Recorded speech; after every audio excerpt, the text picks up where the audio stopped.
Hi there, my name's Vince from mrtelephone.co.uk, and in this video today I'm going to show you how to use the 2A Dropwire connector, also known as just a Dropwire crimp.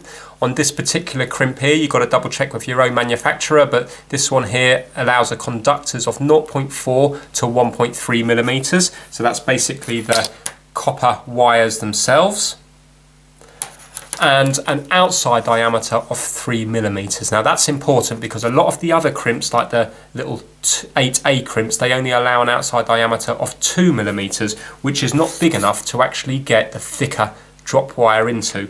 So that's why you need these drop wire crimps, because they have a 3 millimeter outside diameter hole, and that allows you to be able to get the drop wire into it. Now these drop wires are really rare these days. You don't see them as much. They haven't been used in a long time, but they still do exist in many places because they were well made to begin with, so you still get loads of them about. Now this is called a self-supporting drop wire, also known as a figure-of-8 drop wire, because it looks like a figure-of-8 cable. Yeah, figure-of-8 there. Also some people call it a cable similar to bell wire cable, but that's this drop wire cable here. So how do you use these drop wire crimps? Nice and straightforward.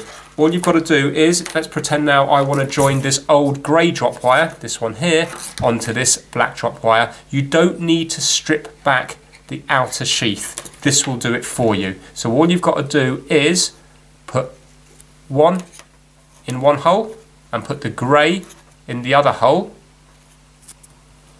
like that. Push them right the way to the end. You will need to separate the drop wire a bit because you will need a bit of room to work with.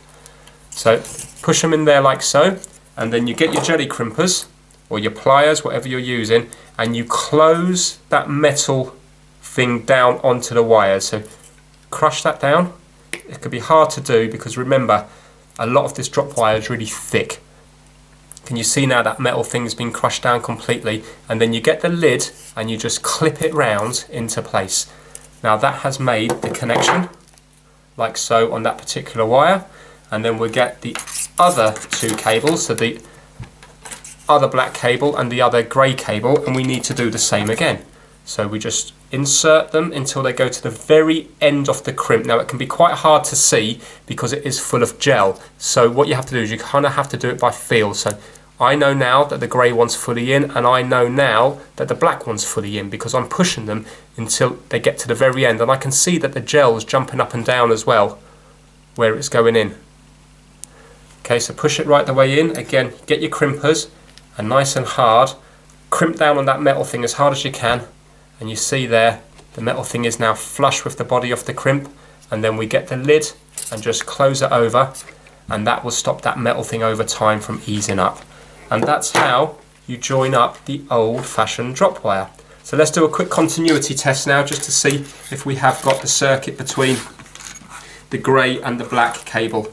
Now obviously this is not labelled up in colours, so I'm not exactly sure which ones it's going to be working on.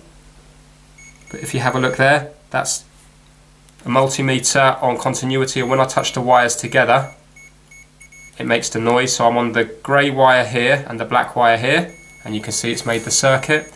And now I'm going to go onto the other wire of the grey and the other one of the black, and it's made the circuit there. So again, a really useful little crimp for using the older drop wires, and that crimp is known as a 2A, also known as a drop wire connector. Okay, hope you found the video useful. Please give it a thumbs up if it's helped you out, and please subscribe for more how-to videos. Take care now.